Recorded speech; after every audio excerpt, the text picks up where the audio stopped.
ଆପଣ ଟିକେ ତଳେ ପଡ଼ି ଦେଖନ୍ତୁ, କେହି ବି ଆସିବେନି ଆପଣଙ୍କୁ ଉଠେଇବା ପାଇଁ। ଆଉ ଆପଣ ଟିକେ ଉପରକୁ ଉଠି ତ ଦେଖନ୍ତୁ, ଏଠି ନିଜ ଲୋକମାନେ ହିଁ ଆସିଯିବେ ଆପଣଙ୍କୁ ତଳକୁ ଖସେଇବା ପାଇଁ। ଜୀବନରେ ଆପଣ ଭାଙ୍ଗି ପଡ଼ନ୍ତୁ, କିଛି କଥା ନାହିଁ। ତଳକୁ ଚାଲି ଯାଆନ୍ତୁ, କିଛି କଥା ନାହିଁ। କିନ୍ତୁ ଜୀବନରେ କେବେ ବି ନିଜ ମନୋବଳକୁ ହାରିବେନି। ଆପଣ ଦେଖିବେ, ଆପଣଙ୍କ ଜୀବନରେ ଦିନେ ଆପଣ ଉଚ୍ଚ ଶିଖରରେ ପହଞ୍ଚି ପାରିବେ। ଚାଲି ଯାଇଥିବା ସମୟକୁ ଆମେ କେବେ ବି ଆମ ଜୀବନରେ ପୁଣି ଆଣିପାରିବେ ନାହିଁ। ସେଥିପାଇଁ ଜୀବନରେ ଗୋଟିଏ କଥା ମନେ ରଖୁଥିବେ ଆପଣ, କି ଜୀବନର ପ୍ରତିଟି ରାସ୍ତା ଟିକେ ଦେଖି ଚାହିଁ ଚାଲୁଥିବେ ଆଜ୍ଞା।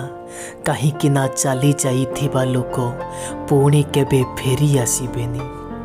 ଆପଣ ସମୟ ସହ ବଦଳି ଯାଆନ୍ତୁ ନାହିଁ ଆଜ୍ଞା, ବରଂ ସମୟକୁ ଆପଣଙ୍କ ଅନୁସାରେ ବଦଳିବା ପାଇଁ ଦିଅନ୍ତୁ।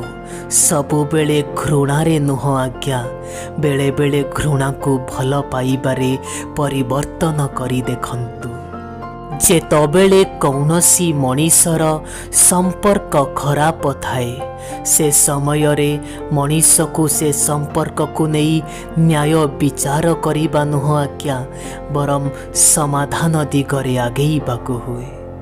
ଯେତେବେଳେ ଆପଣଙ୍କ ଜୀବନରେ ଖରାପ ସମୟ ଚାଲୁଥିବ, ସେତେବେଳେ କୌଣସି ବି ଭୁଲ ଜାଗାରେ ଆପଣଙ୍କ ନାମ ଆସିଯିବ। ଆଉ ଯେତେବେଳେ ଆପଣଙ୍କ ଜୀବନରେ ଭଲ ସମୟ ଚାଲୁଥିବ, ସେତେବେଳେ ଆପଣ ଖରାପ କଲେ ବି ଲୋକେ କାହାକୁ କିଛି କହିବେନି। ଏଠି ରହୁଥିବା ଗର୍ବୀ ଓ ଅହଙ୍କାରୀ ମଣିଷମାନଙ୍କୁ ଆପଣ ଏତେ ବୁଝେଇବାକୁ ଚେଷ୍ଟା କରନ୍ତୁନି। ଆଉ ବାଟରେ ଯାଉଥିବା ସବୁ ଲୋକଙ୍କୁ କେବେ ବି ଆପଣ ଆପଣାର ବୋଲି ଭାବନ୍ତୁନି। ବନ୍ଧୁ, ଯଦି ଆପଣ କିଛି ବି ମୋତେ କହିବା ପାଇଁ ଚାହୁଁଛନ୍ତି, ତେବେ ମୋ ଆଗରେ କୁହନ୍ତୁ, ତାକି ମୁଁ ସେ ଜିନିଷକୁ ସୁଧାରି ପାରିବି। ମୋ ପଛରେ କହିଲେ ମୁଁ କେମିତି ଅବା ଜାଣିବି? ଏକଥା ତ ମୁଁ ମାନୁଛି କି ସେ ମଣିଷର ସମ୍ପୂର୍ଣ୍ଣ ଭୁଲ ରହିଛି, ଯିଏକି ପ୍ରତିଟି ଥର ଆପଣଙ୍କ ବିଶ୍ୱାସ ଭାଙ୍ଗିଛି। ଆପଣ ବି ତ ଭୁଲ ନା ଆଜ୍ଞା? ପ୍ରତିଟି ଥର ସେ ମଣିଷକୁ ଅନ୍ଧ ଭଳି ବିଶ୍ୱାସ କରି ଚାଲିଛନ୍ତି। ଏଇଭଳି ଲୋକମାନଙ୍କୁ ଆପଣ କେବେ ବି ଆପଣଙ୍କ ଜୀବନରୁ ଅଲଗା କରିଦେବେନି, ଯେଉଁମାନେ ଆପଣଙ୍କୁ ସମୟ ବି ଦେଇଛନ୍ତି ଆଉ ସାଥ ବି ଦେଇଛନ୍ତି। ବନ୍ଧୁ, ସେ ଦିନ ବି ପୁରୁଣା ଦିନ ଥିଲା, ଯେଉଁ ଦିନରେ ଆମେ ଆମ ହୃଦୟର କଥା କାହାକୁ କହିଲେ ହୁଏତ ଦୁଃଖ କମ୍ ହେଉଥିଲା। କିନ୍ତୁ ଦୁନିଆ ବଦଳି ଯାଇଛି ଆଜ୍ଞା। ଏବେ ଆପଣ ଘରର ଚାରିକାନ୍ଥ ଭିତରେ ରହି କାନ୍ଦି ନିଅନ୍ତୁ, କିଛି କଥା ନାହିଁ। କିନ୍ତୁ କେବେ ବି ନିଜର ଦୁଃଖ କଷ୍ଟ ଏ ଦୁନିଆ ଲୋକଙ୍କୁ ଜଣେଇବେ ନାହିଁ। ଯେଉଁ ପ୍ରଶ୍ନର କୌଣସି ଉତ୍ତର ନଥିବ, ସେ ପ୍ରଶ୍ନକୁ ଛାଡ଼ିଦେବା ଆବଶ୍ୟକ। ଆଉ ଯେଉଁ ସମ୍ପର୍କରେ ଆପଣଙ୍କର ଆଦର ନଥିବ, ସେ ସମ୍ପର୍କକୁ ଛାଡ଼ିଦେବା ଆବଶ୍ୟକ। ଏ ଦୁନିଆରେ ଅତ୍ୟଧିକ ସୁନ୍ଦର କଥା କହୁଥିବା ଲୋକମାନଙ୍କୁ କେବେ ବିଶ୍ୱାସ କରିବେ ନାହିଁ। ଏଇମାନେ ଭଲ ଅଭିନୟ କରି ପ୍ରଥମେ ଆପଣଙ୍କୁ ନିଜ ଭରସା ଦେବେ, ଆଉ ତାପରେ ଏଇଭଳି ଭାବରେ ଆପଣଙ୍କର ଭରସା ଭାଙ୍ଗିବେ ଯେ ଆପଣ ନିଜକୁ ହିଁ ଦୋଷୀ ମାନି ରହିଯିବେ। ମୋ ହୃଦୟର କଷ୍ଟ ଓ ମନର ଦୁଃଖ ତ ବହୁତ ଗଭୀର ଥିଲା ଆଜ୍ଞା, କିନ୍ତୁ ସେ ଦୁଃଖ କଷ୍ଟ କାହାକୁ ବି ମୁଁ ଦେଖେଇ ପାରିଲି ନାହିଁ। ଯେତେବେଳେ ମୁଁ ମୋ ଦୁଃଖ କଷ୍ଟ କାହାକୁ କହିବା ପାଇଁ ବାହାରିଲି, ସେତେବେଳେ କେହି ବି ଶୁଣିଲେ ନାହିଁ। ଆଉ ପରେ ମୋ ନିଜ ଲୋକମାନେ ଆସି ମୋତେ କହୁଛନ୍ତି, ମୋତେ ତ ତୁମେ ସେ କଥା କହିପାରିଥାନ୍ତ ନା। ଏ ଜୀବନ ଆଉ ଏ ଜୀବନରେ ସମୟ ବହୁତ ଦ୍ରୁତ ଗତିରେ ଚାଲୁଛି ଆଜ୍ଞା।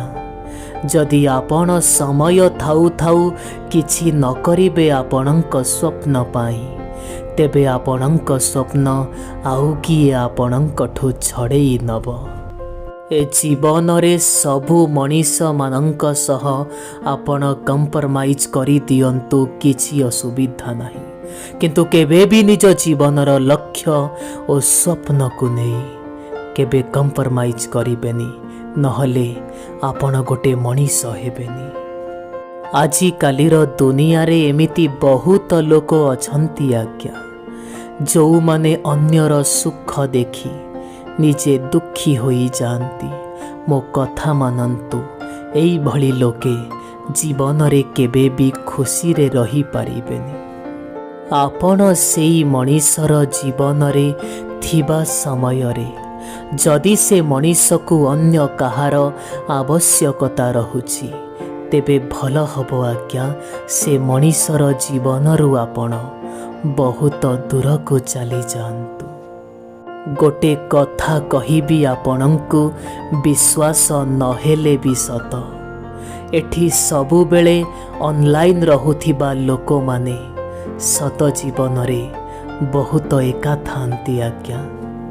କୌଣସି ବି ମଣିଷକୁ ଧୋକା ଦେଇ ଆପଣ ଏକଥା କେବେ ବି ଭାବିବେନି କି ସିଏ କେତେ ବଡ଼ ମୂର୍ଖଟାଏ ଥିଲା। ଥରେ ଏକଥା ଭାବିବେ, ସିଏ ଆପଣଙ୍କୁ କେତେ ଭରସା କରିଥିଲା। ମୋ ଜୀବନରେ ଗୋଟିଏ ଆଶା ଥିଲା କି ମୋ ଜୀବନ ରଙ୍ଗୀନ ହୋଇଯାଉ। ସେ ଭଗବାନ ବି କେମିତିକା ଆଶୀର୍ବାଦ କଲେ ଦେଖନ୍ତୁ। ଯେଉଁ ଲୋକମାନେ ମୋ ଜୀବନରେ ମିଳିଲେ, ସମସ୍ତେ ଦିନକୁ ଦିନ ନିଜ ରଙ୍ଗ ବଦଳେଇ ଗଲେ।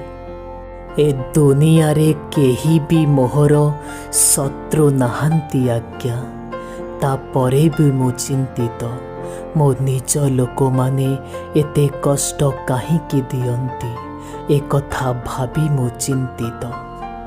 ଥରେ ଚା ପ୍ରସ୍ତୁତ ହୋଇସାରିଲା ପରେ କିଛି ସମୟ ରଖି ଗରମ କରି ପିଇଲେ ତାହାର ମଜା ଆସିବନି। ଠିକ୍ ସେଇଭଳି ଯଦି ଗୋଟିଏ ଜାଗାରୁ ଥରେ ବିଶ୍ୱାସ ଓ ଭରସା ଭାଙ୍ଗିଯାଏ, ସମ୍ପର୍କଟା ଯୋଡ଼ି ହୋଇଗଲେ ବି ସେ ପୂର୍ବ ଭଳି ଆଉ ଶକ୍ତ ହୋଇପାରିବନି। ଯଦି ଜୀବନକୁ ଆପଣ ସରଳ କରିବା ପାଇଁ ଚାହୁଁଛନ୍ତି, ତେବେ ଗୋଟିଏ କଥା ମନେ ରଖିଥିବେ ଆଜ୍ଞା, ଯଦି ଆପଣ ପାରୁଛନ୍ତି ପ୍ରତିଦିନ କିଛିଟା ଭଲ କଥା ନିଜ ମନ ଭିତରକୁ ନିଅନ୍ତୁ, ଆଉ ଖରାପ କଥା ନିଜ ମନରୁ ବାହାର କରିଦିଅନ୍ତୁ। ଗୋଟିଏ କଥା ମନେ ରଖିବ ବନ୍ଧୁ, ତୁମେ ଏ ଜୀବନରେ, ଏ ଦୁନିଆରେ ତୁମକୁ ସମସ୍ତେ ବୁଝିପାରିବେ ନାହିଁ, ଆଉ ତୁମେ ମଧ୍ୟ ସମସ୍ତଙ୍କୁ କେବେ ବୁଝେଇ ପାରିବ ନାହିଁ। ମନୁଷ୍ୟକୁ ଭଲ ସଂସ୍କାର କୌଣସି ବଜାରରେ ମିଳେ ନାହିଁ ଆଜ୍ଞା। ଏ ସଂସ୍କାର ତ ମଣିଷକୁ ନିଜ ପରିବାରରୁ ମିଳିଥାଏ। ଯଦି କୌଣସି ବି ସମ୍ପର୍କକୁ ବଞ୍ଚେଇବା ପାଇଁ ଚାହୁଁଛନ୍ତି, ତେବେ ସେ ସମ୍ପର୍କରେ ମଣିଷକୁ ନମ୍ରତା ଆଣିବା ଆବଶ୍ୟକ। ଯଦି ପ୍ରତିଟି କଥାରେ ରାଗରୁଷା କରି ଚାଲିବ, ତେବେ ଦିନେ ମହାଭାରତ ହୋଇଯିବ।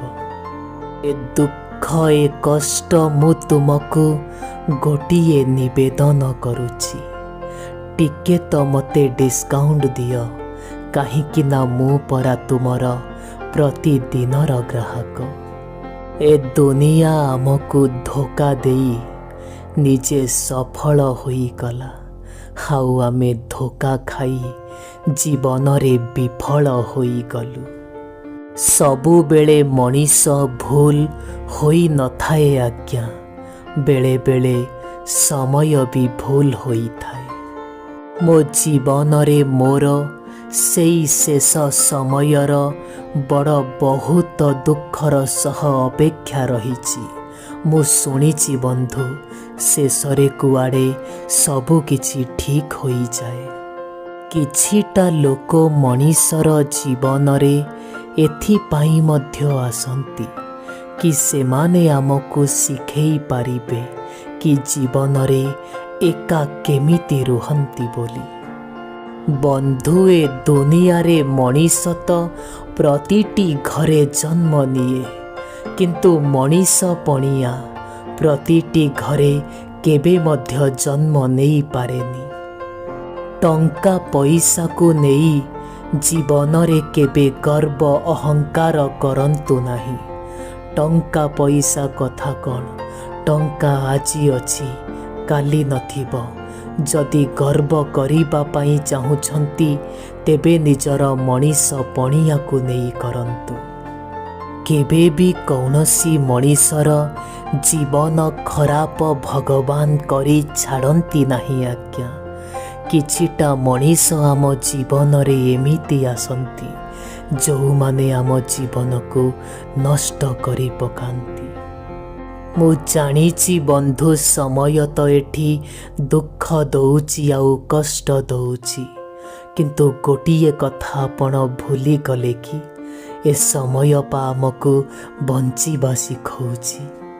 किछिटा लोक जीवन रे एमिति भावरे आसंती जे जेमिति सेमाने केबे आमको छाड़ी जिबे नाही, आउ एमिति भावरे चली जाती जे जेमिति सेमाने आम जीवन रे केबे भी नथिले।